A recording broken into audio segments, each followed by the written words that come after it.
ഇപ്പം കുറച്ചായിട്ട് പട്ടി ആക്രമണങ്ങളിൽ ഒരുപാട് പേര് ആക്രമിക്കപ്പെടുന്നതും അതിൻ്റെ വാക്സിനേഷൻ്റെ പ്രശ്നവുമായി ബന്ധപ്പെട്ട് ഒരുപാട് പേര് മരിക്കുന്നതൊക്കെ ആയിട്ട് നമ്മളിങ്ങനെ നിരന്തരം വാർത്തകളിൽ കാണുന്നുണ്ട്. സ്ഥിരം പ്രശ്നം, ഇന്നത്തെ മെയിൻ പ്രശ്നമായിട്ട് കാണുന്നുണ്ട്. അതിനെക്കുറിച്ച് ഇപ്പം നമ്മൾ ഒരുപാട് വട്ടം സംസാരിച്ചൊരു കാര്യമാണ്. അപ്പം ജനങ്ങൾ അറിയേണ്ടത് കൂടിയാണ്. ജനങ്ങൾ അറിയേണ്ട ഒരു പ്രശ്നമാണ് ഈ പട്ടി പ്രശ്നം. നമ്മുടെ നാട്ടുകളിലും അതായത് മെയിനായിട്ട് കുറവായിട്ട് സാധനം കാണുന്നുണ്ട്. എന്താണ് ഇതിനെക്കുറിച്ച് നീ മനസ്സിലാക്കിയ കുറച്ച് കാര്യങ്ങൾ എന്തൊക്കെയാണ്? അതെ, സംഭവം നോർമലാ, സാധാരണക്കാരൻ ചിന്തിക്കുന്ന പോലെ ചിന്തിച്ചാൽ മതി. നോർമലി പട്ടികൾ ഇതിൻ്റെ ഒരു മെയിൻ പ്രശ്നം തരോ, ഇതിനൊരു ഡിവൈഡ് വരുന്നത് എവിടെ അറിയോ? ഈ പട്ടികൾ, തെരുവ് നായ്ക്കൾ, ഇതൊക്കെ ശല്യപ്പെടുത്തുന്നത് സമൂഹത്തിൻ്റെ ഒരു വിഭാഗത്തിനെ മാത്രമാണ്. മെയിനായിട്ട് ഒരു അപ്പർ ക്ലാസ്സിനെ ഇതൊരു വിധത്തിലും ബാധിക്കുന്നില്ല. തെരുവിലേക്ക് സാധാരണ തെരുവിൽ ഇറങ്ങി നടക്കാത്തവരെ ഈ സാധനം ബാധിക്കണില്ല. അത് ശ്രദ്ധിച്ചോ? നീ എവിടെയാണ് ഏറ്റവും കൂടുതൽ പട്ടിശല്യം? നിന്റെ വീടിൻ്റെ പരിസരത്താണോ അതോ നീ പഠിക്കണോട്? ഞാൻ ഏറ്റവും പട്ടികളെ കണ്ടിട്ടുള്ളത് തിരുവനന്തപുരം, കൊച്ചി, ഈ സിറ്റിയുള്ള നഗരങ്ങളിൽ ജീവിക്കുന്നവർക്ക് മാത്രമേ ഇതിൻ്റെ ഒരു പ്രശ്നമുള്ളൂ. അതും മിഡിൽ ക്ലാസ്സിൽ അല്ലെങ്കിൽ ലോവർ മിഡിൽ ക്ലാസ്സിൽ ജീവിക്കുന്നവർക്ക് മാത്രമേ ഇതിൻ്റെ ഒരു പ്രശ്നമുള്ളൂ. അതാണ് ഈ വിഷയത്തിനെ അഡ്രസ്സ് ചെയ്യാനടുത്ത് രണ്ട് പക്ഷമായി നിൽക്കുന്നത്. ഒന്ന്, ഇതിറ്റങ്ങളെ സംരക്ഷിച്ച് കുറച്ചും കൂടിയും എത്തിക്കലി ഭയങ്കര സാധനമായിട്ട് കൊണ്ടു നടക്കണം. എന്നാൽ നേരെ തിരിച്ച് മറ്റൊരു ഇത് ഭയങ്കര പട്ടികളോട് പട്ടി ഒരു പ്രശ്നമല്ല, ഒരു വികാര. പട്ടികളുടെ ദേഷ്യം നമുക്കൊരു വികാരമായിട്ട്. അത് ശ്രദ്ധിച്ചില്ലേ? അത് നമ്മൾ തന്നെ പറയുമ്പോണ്ടല്ലോ, രാവിലെ ഒന്ന് ഓടാനിറങ്ങാനോ അല്ലെങ്കിൽ ഒരു മദ്രസകളിൽ പോണ കുട്ടികൾ, ചെറിയ മക്കളൊക്കെ അതിൻ്റെ എനിക്ക് തോന്നിയ സാധനം തരും. ഈ ചെറിയ മക്കളൊക്കെ അതൊരു ട്രോമയായി പോലും ബാധിക്കുന്നില്ല. കാരണം നമ്മൾ ചെറുപ്പത്തിൽ കിട്ടുന്ന പേടി കാര്യങ്ങളൊക്കെ ഉണ്ടല്ലോ, അതൊന്നും പെട്ടെന്ന് മാറ്റിക്കളയാൻ പറ്റുന്ന സാധനമല്ല. നമ്മൾ ചെറുപ്പത്തിലുണ്ടാവുന്ന ഈ പട്ടികൾ ഇപ്പോൾ ഞാൻ പറഞ്ഞുതരാം. കഴിഞ്ഞ ഒരു വർഷത്തിനിടയ്ക്കില്ലേ ഏകദേശം 3.5 ലക്ഷം കേസാണ് ഈ പട്ടികളുമായിട്ടുള്ള ബന്ധപ്പെട്ട കേസ് വന്നിട്ടുള്ളത്. ഇതിലൊരു പകുതി മുക്കാലും സംഭവിക്കുന്നത് വൃദ്ധരെയും കുട്ടികളെയാണ്.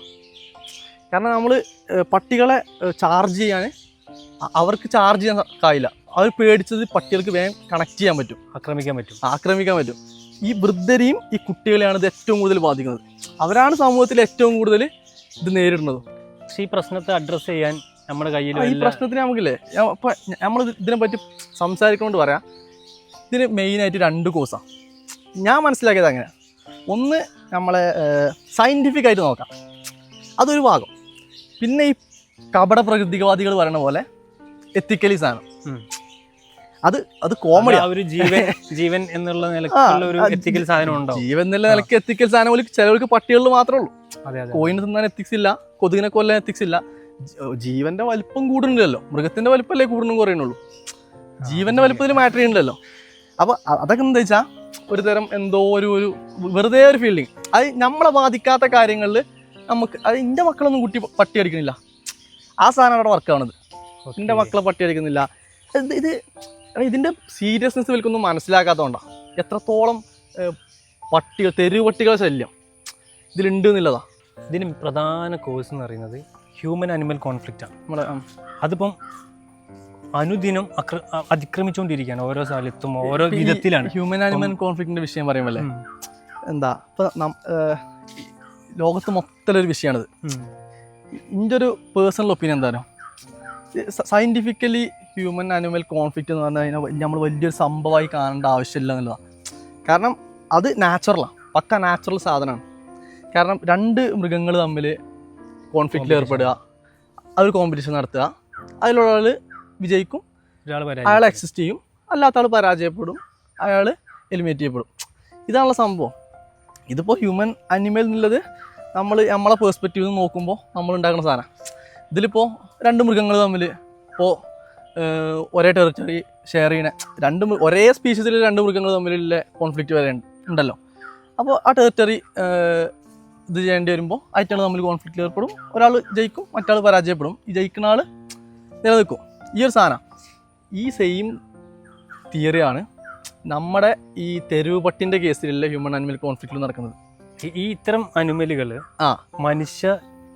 മനുഷ്യൻ്റെ ജീവിതത്തിലേക്ക് കടന്നു വരുമ്പോൾ, അല്ലെങ്കിൽ മനുഷ്യ വാസസ്ഥലങ്ങളിലേക്ക് വരുമ്പോൾ അതിനെ എത്തിക്കലി ആൻഡ് അതുപോലെ തന്നെ സയന്റിഫിക്കലി നമ്മൾ എങ്ങനെ ഞാൻ പറയട്ടെ തെറ്റുകൾ എങ്ങനെ നമ്മൾ ഓവർകം ചെയ്യും. അതന്നെയാണ് ഇവരില്ലേ. അതായത് ഇപ്പോൾ ഈ സോക്കോൾഡ് ഈ പ്രകൃതിവാദികൾ എന്ന് പറയുന്ന ടീം അഡ്രസ് ചെയ്യാൻ ശ്രമിക്കുന്നത് ഈ എത്തിക്കൽ പെർസ്പെക്റ്റീവിനെയാണ്. ഇതിനെ കൊല്ലാൻ പാടില്ല, ഇതും ഭൂമിയുടെ അവകാശിയാണ്. ഒരു ശരിക്കും സയന്റിഫിക്കലി നമുക്ക് തെരുവ് നായ ഭൂമിയുടെ അവകാശി അല്ല എന്ന് പറയാൻ പറ്റും. തെരുവ് പട്ടികളെ മനുഷ്യർക്ക് വേണ്ടി മോഡിഫൈ ചെയ്ത് വന്ന ഒരു മൃഗ. നമ്മൾ വിചാരിക്കുന്ന പോലെ തെരുവ് പട്ടി ഒരു വൈൽഡ് ആനിമലൊന്നും അല്ല, നാച്ചുറൽ അനിമലാണ്. പക്ഷെ അത് പ്രകൃതിയുടെ ഭാഗമായിട്ടുണ്ടായി വന്നതല്ല. കാരണം നമ്മൾ പറഞ്ഞ പോലെ ഈ തെരുവ് നായകളുടെ ഉത്ഭവം എന്ന് പറയുന്നത് യൂറോപ്യൻ ചെന്നായ വിഭാഗത്തിൽ പെടുന്ന, അതാണ് ഈ എവല്യൂഷൻ പരമായിട്ട് തെരുവ് നായകളുടെ സ്പീഷീസ്, അതായത് പൂർവികൻ. അപ്പോൾ അതിൽ നിന്ന് മനുഷ്യനോട് ചേർന്ന് നിന്നതുകൊണ്ട് മനുഷ്യൻ അതിനെ യൂസ് ചെയ്യാൻ തുടങ്ങി. അതിൻ്റെ ഭാഗമായിട്ട് മനുഷ്യൻ കൂടെ കൂട്ടി. അങ്ങനെ നായാട്ടിന്, വേട്ടക്ക്. കാരണം കുറച്ച് ബുദ്ധിയുള്ള അനിമലാണല്ലോ. ബാക്കിയുള്ള അതായത് മനുഷ്യന് കൈകാര്യം ചെയ്യാൻ പറ്റുന്നതിൽ കുറച്ച് ബുദ്ധിയുള്ള അനിമലാണ്. അങ്ങനെയാണ് മനുഷ്യന് ഇതിനെ കൂടെ ചേർക്കുന്നത്. അതുകൊണ്ട് ഇത് നഷ്ടപ്പെട്ടു എന്ന് വിചാരിച്ചിട്ട് പ്രകൃതിയുടെ ബാലൻസിന് ഇത് ബാധിക്കാൻ പോകുന്നില്ല. എക്കോളജിക്കൽ ഇംബാലൻസിങ്ങിന്റെ ഒരു പ്രശ്നം അതിൽ വരാൻ പോകുന്നില്ല. പക്ഷെ അതും അല്ല പ്രകൃതിവാദം എന്ന് പറഞ്ഞ് ഇതിനെതിരെ നിൽക്കുന്ന ടീമിന്റെ പ്രശ്നം. അവരുടെ പ്രശ്നം ഇതിന്റെ എത്തിക്കൽ ഭാഗം. അതായത് ജീവനെ നമ്മൾ കൊല്ലാൻ പറ്റുമോ? പറ്റില്ല. ഇത്രയും വൈഡായിട്ട് ഭയങ്കര പോപ്പുലേഷൻ ആണ് ഡോഗ്. നമ്മൾ ചിന്തിക്കുന്നതിന് അപ്പുറത്താണ്. കാരണം ഒരു വർഷം 3.5 ലക്ഷം നായയുടെ ആക്രമണം എന്ന് പറഞ്ഞാല് എത്രത്തോളം നായകള് ഉണ്ടാവും. അതെ. പക്ഷെ ഇനി നമുക്ക് ഇതിനെ കൊന്നു കളയാ, അതൊക്കെ ഭയങ്കര ഒരു അത് എക്സ്ട്രീമാ. അത് ലാസ്റ്റ് ഇതാ. ഇപ്പൊ ഞാൻ പറയട്ടെ, ഇതിന്റെ മുന്നല്ലേ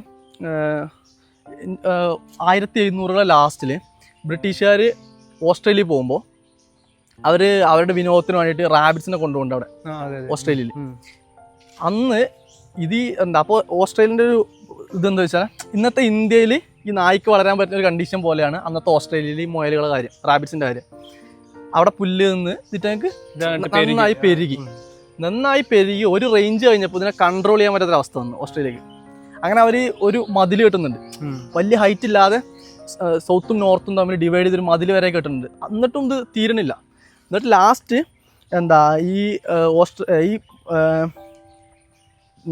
ഈ റാബിറ്റ്സിൻ്റെ ഫീഡിൽ വിഷം വെച്ചിട്ടാണ് ഇതിനെ തീർത്ത് കളയുന്നത്. കാരണം ഇതിന് വേറെ പരിഹാരമല്ല. കാരണം ഒരു പരിധി വിട്ട് കഴിഞ്ഞാൽ ഇതിൻ്റെ കൺട്രോൾ നമ്മൾ അതിന് പോകും. അതുപോലൊരു സാഹചര്യമാണ് ഇന്ന് തെരുവ് നായ്ക്കളെ കേസിലുള്ളത്.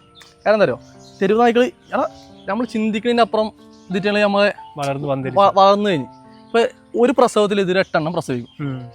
അടുത്ത 2 കഞ്ഞി കഴിഞ്ഞാൽ അടുത്തത് ഇതേ സാധനം ആവർത്തിക്കായി. ഇവർക്ക് വളരാനുള്ള വേസ്റ്റ് മാനേജ്മെന്റ് ഒരു മെയിൻ പ്രശ്നമാണ്.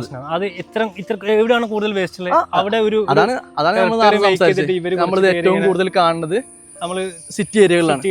കാരണം തിരുവനന്തപുരത്തിന്റെ പല ഏരിയകളിലും നമ്മൾ കാണുന്നത് രാത്രിയും അതിരാവിലെ ഇവര് ഭയങ്കര ചാർജായി നിൽക്കുന്ന സമയമാണ്.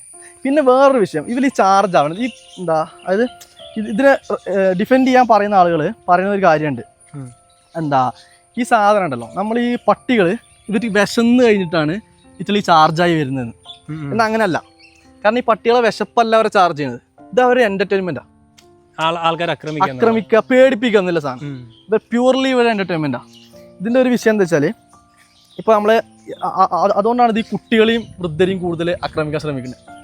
കാരണം ഇവർക്ക് ഭക്ഷണത്തിന് വേണ്ടിയിട്ടല്ല, ഒരാളെയും ഞാൻ പറയട്ടെ ചുരുക്കം ഇപ്പോൾ ഒരു 1 ലക്ഷം കേസ് റിപ്പോർട്ട് ചെയ്യണതിൽ ഒരു 2 ലക്ഷം ഒരു 2 or 3 കേസിനെ നമ്മൾ എവിഡൻ്റായിട്ട് മാംസം ഈ നായ ഭക്ഷിച്ചു എന്ന് പറയാൻ പറ്റുള്ളൂ. ബാക്കി ഇത് മാന്തി പുറത്ത് ഇടുന്നേ ഉള്ളൂ. അത് അതിൻ്റെ ഒരു എസ്കേപ്പിംഗ് എന്താ വെച്ചാൽ ഇതിന്റെ ജീനിലുള്ള സാധനമാണ്. നമ്മൾ നേരത്തെ പറഞ്ഞ ചെന്നായന്റെ ട്രൈറ്റിൽ വരുന്ന സാധനമാണിത്. അത് ഇവർ ഒറ്റയ്ക്ക് ആരെയും ആക്രമിക്കൂല. നായകള് ഒരു 3-4 ഗ്രൂപ്പായി കഴിഞ്ഞാൽ ഇവരെ ഈ ജീൻ എക്സ്പ്രസ് ചെയ്യാൻ തുടങ്ങും, ഈ ട്രൈറ്റ് എക്സ്പ്രസ് ചെയ്യാൻ തുടങ്ങും. അപ്പോഴാണ് ഈ വലിയ എന്റർടൈൻമെന്റ് കണ്ടെത്തുന്നത്, ഇവരെ ഈ ചെന്നായന്റെ സ്വഭാവം പുറത്തത്. അതാണ് ഇതിന്റെ ഒരു മെയിൻ വിഷയം. ഇപ്പം ഈ ഡോഗ്സിന്റെ വന്ധീകരണവുമായി ബന്ധപ്പെട്ട് നമ്മുടെ ഗവൺമെന്റ് ഒരുപാട് ABC സെന്ററുകൾ സ്റ്റാർട്ട് ചെയ്തായിരുന്നു. ഏകദേശം 100ഓളം സെന്ററുകൾ ഗോവിന്ദമാഷ് തദ്ദേശ വകുപ്പ് മന്ത്രിയുടെ ആ സമയത്തായിരുന്നു. അപ്പോൾ ഒരു 100ഓളം ABC സെന്ററുകൾ തുടങ്ങുകയും പിന്നീട് അത് വളരെ ചുരുങ്ങി വരുന്ന ഒരു ഇതുണ്ടായിരുന്നു. അപ്പോൾ 30ഓളായി. യഥാർത്ഥത്തിൽ ഇങ്ങനെ ചുരുങ്ങുന്നത് നമ്മൾ ഇതിലും ഉണ്ട്. മറ്റേ നമ്മൾ ഇതുവരെ സംസാരിച്ച മറ്റേ ഈ രണ്ടഭിപ്രായം. അതായത് നാട്ടുകാർക്ക് ഇതിനോട് വലിയ താല്പര്യമില്ല, അതൊരു ഭാഗം. പിന്നെ അതിൻ്റെ പ്രാക്ടിക്കൽ വശമുണ്ട്. അതായത് ഈ ABC സെന്ററിൽ നടത്തുന്ന വന്ധീകരണമാണല്ലോ. അതായത് ഒരു സ്ട്രീറ്റ് ഡോഗിനെ പിടിച്ചു കൊണ്ടുപോവുക, അതിനെ വന്ധീകരിക്കുക, അതിന് ട്രീറ്റ്മെൻറ്റ് എടുക്കുക, സ്ഥലത്ത് വിട്ടയക്കുക. ഇത് നമ്മൾ കേൾക്കുമ്പോൾ നമുക്കൊരു ചെറിയ പരിപാടിയാണ്. അതായത് നമ്മൾ വിചാരിക്കുന്നത് നമ്മളെ വാക്സിൻ ചെയ്യണ പോലെയാണ് ഇത് ചെയ്യണത്. പക്ഷേ ഇതിൻ്റെ പ്രൊസീജിയർ വളരെ വലുതാണ്. കാരണം ഒരു സ്ട്രീറ്റ് ഡോഗിനെ പിടിച്ചു കൊണ്ടുപോകണമെങ്കിൽ അതിന് നല്ലൊരു നായപിടുത്തക്കാരൻ വേണം. അപ്പോൾ അത് നമ്മളവിടെ കുറവാണ്. കേരളത്തിൽ സ്കിൽഡ് ആയിട്ടുള്ള നായപിടുത്തക്കാർ കുറവാണ്. പട്ടിപിടുത്തം അത് പിടിച്ചിട്ട് അത് രാവിലെ പിടിച്ചു കൊണ്ടുപോകണം. അതിനൊക്കെ ടൈം ലിമിറ്റും കാര്യങ്ങളൊക്കെ ഞങ്ങൾ ആക്റ്റീവ് ആവാതിരിക്കുന്ന ടൈമിൽ പിടിച്ചുകൊണ്ട് പോയിട്ട് അതിനെ ഒരു ഓപ്പറേഷൻ എങ്ങനെയാണോ കണ്ടക്ട് ചെയ്യുന്നത് അതുപോലുള്ളൊരു പ്രൊസീജിയറാണ് ഈ വന്ധീകരണം. അതിനുശേഷം ഒരു 3-4 ദിവസം ഇതിന് തീവ്ര പരിചരണം കൊടുക്കണം. ഇങ്ങനെ ഒരു നായ ചെയ്യാൻ തന്നെ നല്ല കോസ്റ്റ് വരുന്നുണ്ട്, ചിലവ്. പിന്നെ ഇതിനെ തിരിച്ചുവിടുന്നു. അപ്പോൾ ഈ തിരിച്ചുവിടുമ്പോൾ നാട്ടുകാർ വീണ്ടും പ്രശ്നം ഉണ്ടാകും. പക്ഷേ ഈ വന്ധീകരണത്തിന്റെ എത്തിക്കൽ പരിപാടി എല്ലാവർക്കും അംഗീകരിച്ചോളുന്നില്ല. കാരണം ഒരു ജീവൻ അതിന്റെ ശരിക്കും പറഞ്ഞാൽ ഈ പ്രകൃതിവാദികളിലെ ഈ പറഞ്ഞ പോയിന്റിൽ ഓലെ നമുക്ക് സ്റ്റോപ്പ് ചെയ്യാൻ കഴിയും. എങ്ങനെ? കാരണം മരണത്തെ തടയുന്നത് ഒരു എന്ത് പറഞ്ഞിട്ടാണോ അതുപോലെ ഒരു വന്ധീകരണം തടയണം. അല്ലാതെ മരണം പറ്റില്ല എന്നും വന്ധീകരണം പറ്റുന്നു. ഇത് രണ്ടും ഒരു ജീവിന്റെ ബേസിക് നീഡ്സാ. ജീവിക്കാനുള്ള അവകാശം എന്ന് പറയുന്നത് ഈ പ്രത്യുൽപാദനം നടത്താനുള്ള ഒരു ജീവി എന്ന് പറഞ്ഞാൽ അതിന്റെ ബേസിക് സാധനമാണ് ഈ പ്രത്യുൽപാദനം, ഭക്ഷണം. ഇതിനെ തടയാന്ന് പറഞ്ഞാൽ അതിന്റെ ജീവിതത്തെ തടയാന്നില്ല തന്നെ. അപ്പൊ ചില കാര്യങ്ങളിൽ വിട്ടുവീഴ്ചയാവാം, ചില കാര്യങ്ങളിൽ അതൊരു ലോജിക്കല്ല. രണ്ടും പറ്റില്ല എന്നാണോ? രണ്ടും പറ്റുന്ന ഒന്നില്ലേ, അങ്ങനെ ഏതെങ്കിലും സ്റ്റാൻഡ് എടുക്കണം. ഒന്നില്ലെങ്കിൽ പറ്റൂല. കാരണം ഒരു ജീവി ഇപ്പോൾ മനുഷ്യനും ഇതേപോലെ ഈ കാണുന്ന എല്ലാ ജീവികളെ പോലെ ഇവോൾവ് ആയി വന്നൊരു ജീവിയാണ് മനുഷ്യൻ. അപ്പോൾ മനുഷ്യനും ഒരു സാധനം ഓവറായിട്ട് മനുഷ്യന് ത്രെട്ടായി വന്ന ഒരു പരിധി കഴിഞ്ഞാൽ അതായത് ഈ കൊന്നു കളയാന്നുള്ളത് എൻ്റെ ഒരു അഭിപ്രായത്തിൽ ലാസ്റ്റ് ഓപ്ഷനാണ്. അതിൻ്റെ മുന്നേ ഒരുപാട് ഓപ്ഷൻ നമുക്ക് വേസ്റ്റ് കുറക്കാം, വേസ്റ്റ് കുറച്ച് നല്ല മാനേജ്മെന്റിലൂടെ ഇതിനെ കുറച്ച് വെക്കാം. പിന്നെ വന്ധീകരണം ഒരു ഓപ്ഷനാണ്. പക്ഷെ വന്ധീകരണത്തിലേക്ക് പ്രാക്ടിക്കാലിറ്റിക്കുള്ള ഒരു വിഷയമുണ്ട്. കാരണം നല്ല കോസ്റ്റാണ്. ഈ തെരുവ് പട്ടികൾക്ക് വേണ്ടി ഇത്രത്തോളം നമ്മൾ ചെലവാക്കണമെന്നില്ലുണ്ട്. കാരണം ഇത്രയും ജീവികളെ അതായത് ഈ സാധനം ഉണ്ടല്ലോ, ഈ ഫണ്ട് പോവുക നമ്മൾ എൻവയോൺമെന്റിന്റെ ഈ വിഷയവുമായി ബന്ധപ്പെട്ട അപ്പോൾ ഈ ഇത്രയും ഫണ്ട് ഒരു ജീവിക്ക് വേണ്ടി നമ്മൾ ചെലവാക്കുന്നതിൽ എത്രത്തോളം ലോജിക്ക് ഉണ്ടെന്ന് മനസ്സിലാക്കുക. കാരണം ഒരുപാട് ജീവികളെ സംരക്ഷിക്കാല്ല ആ ഫണ്ടെന്ന് ഇത്രത്തോളം വലിയൊരു അതായത് ഇപ്പോൾ ഈ വന്ധീകരണത്തിൻ്റെ പ്രശ്നം പറഞ്ഞു കഴിഞ്ഞാൽ അപ്പോൾ ഈ ABC സെന്ററിൽ മറ്റ് സർവീസുകളും കൂടി ഉണ്ടാവും. അപ്പോൾ ഈ സർവീസിനെയൊക്കെ തടസ്സം വെക്കും ഈ വന്ധീകരണം, ഇതിന് പ്രോസസ്സ്. അപ്പോൾ ഈ ബാക്കി ജീവികളെ ഒക്കെ കൺസിഡർ ചെയ്യേണ്ട സ്ഥാനത്ത് ഈ തെരുവട്ടിനെ കൊണ്ട് നമുക്കെന്തോ വലിയ ഉപകാരം ഉണ്ട് എന്നുള്ള പോലെ ഒരു വലിയൊരു തുക ഈ തെരുവട്ടിക്ക് മാറ്റി വെക്കുന്നതിൽ ഒരു ലോജിക്കില്ലായ്മ ഉണ്ട്. ഇല്ലോജിക്കൽ പരിപാടി അവിടെ വർക്കാവുന്നുണ്ട്. അപ്പോൾ അതൊക്കെ കൺസിഡർ ചെയ്യുമ്പോൾ ശരിക്ക് ഒന്നില്ലെങ്കിൽ ആ വഴിക്ക് അത് പോസിബിൾ ആണെന്നുണ്ടെങ്കിൽ അത് ചെയ്യാം. പക്ഷേ ഒരു പോയിന്റിൽ നായോ മനുഷ്യരോ എന്നുള്ള ക്വസ്റ്റ്യൻ വന്നു കഴിഞ്ഞാൽ ഉറപ്പായിട്ടും എടുക്കേണ്ട സാധനം മനുഷ്യൻ എന്നുള്ളതാണ്. കാരണം ഞാൻ പറയട്ടെ, ഒരു വർഷം ഇപ്പൊ കഴിഞ്ഞ 6 മാസം കൊണ്ടില്ലേ 8ഓളം പേര് മരിച്ചു നായകടിയിട്ട്. നമ്മള് കണ്ണൂര് റീസെന്റ് ഒരു കുട്ടി മരിച്ചത്, ഒരു സംസാരിക്കാൻ ശേഷിയില്ലാത്ത കുട്ടിനെ കടിച്ചു മാന്തിട്ട് കൊന്ന്. അതായത് നമുക്ക് ചിന്തിക്കാൻ പറ്റുന്ന ആ ബോഡി നമുക്ക് കാണാൻ പോലും പറ്റാത്തൊരവസ്ഥയിലായിരുന്നു. അപ്പോൾ ഇതൊരു ഡിസാസ്റ്ററാണ്. മാൻ ആനിമൽ കോൺഫ്ലിക്റ്റ് ഡിസാസ്റ്റർ ആയ പോലെ ഈ മനുഷ്യനും നായും തെരുവ് നായും തമ്മിലുള്ള കോൺഫ്ലിക്റ്റ് ഒരു ഡിസാസ്റ്ററാണ്. ഇതിനെ ഭയങ്കരമായിട്ട് ഒരുമാതിരി ഇമോഷണലായിട്ട് നമ്മൾ ചിന്തിക്കേണ്ട ആവശ്യമില്ല. റാഷണലായിട്ട് ചിന്തിക്കണം. റാഷണലായിട്ട് ചിന്തിക്കുമ്പോൾ അത് സയന്റിഫിക് വേ ആവും, അല്ലെങ്കിൽ അത് സയന്റിഫിക് വേ ആവില്ല. ഇപ്പോൾ ഒന്നാമത് നമ്മുടെ വനം വന്യജീവി നിയമം ഇതിലൊക്കെ എടുക്കുന്നത് ഈ ഓവറായിട്ട് നമ്മളൊരു പ്രകൃതിവാദി ആവാൻ ശ്രമം ഇപ്പോൾ പക്ഷെ ഒരുപാട് കുറഞ്ഞിട്ടോ. അതായത് സയന്റിഫിക് സംഘടനകളൊക്കെ ഉണ്ടല്ലോ, അവരൊക്കെ ഇപ്പോൾ ഇതിനെ സപ്പോർട്ട് ചെയ്ത് തുടങ്ങി. പണ്ട് എന്ന് പറഞ്ഞാൽ അത് വെറും ഇമോഷൻ്റെ പുറത്ത് ഈ വനം വന്യജീവി വിഭാഗം സയൻസിൽ എന്തോ ഇമോഷണൽ സപ്പോർട്ട് കൊടുക്കേണ്ട ഒരു ഏരിയ ആണെന്നുള്ളൊരു സാധനമായിരുന്നു. ഇപ്പോൾ അതും കൂടി സയൻറ്റിഫിക് ആയിട്ട് വരുന്നുണ്ട്. ഇപ്പോൾ നമ്മളെ ഗാർഡൻസ് ആണെങ്കിലും എല്ലാം കുറച്ചുകൂടി സയൻറ്റിഫിക് ആയിട്ട് വർക്ക് ചെയ്യാന്നില്ലാണ് ഇതിൻ്റെ ബേസ് ആയിട്ടുള്ള പരിഹാരം. അതാണ് ഞാൻ മനസ്സിലാക്കുന്നത്. മനുഷ്യനാണ് ഏറ്റവും മനുഷ്യന് പ്രയോറിറ്റി മനുഷ്യനാണ്. ഒരു മനുഷ്യൻ്റെ ബേസിക് സാധനമാണത്. എന്നെ ഒരാൾ ആക്രമിച്ചാൽ ഞാൻ അതിനെ ഡിഫെൻഡ് ചെയ്യണം, അല്ലെങ്കിൽ അതിനെ തിരിച്ചാക്രമിക്കണം എന്നുള്ളത്. ഒരു ഏതൊരു ജീവിൻ്റെയും ആ ഒരു ബേസിക് നീഡാണ്, ആ ഒരു ബേസിക് ആവശ്യമാണ് മനുഷ്യനോട് ആവശ്യമുള്ളൂ. മനുഷ്യനെതിരെ ത്രട്ടായി വന്നു കഴിഞ്ഞാൽ അതിനെ മനുഷ്യൻ ഏത് രീതിയിലാണോ അതിനെ പ്രതിരോധിക്കാൻ പറ്റുന്നത് ആ രീതിയിൽ തന്നെ പ്രതിരോധിക്കണം.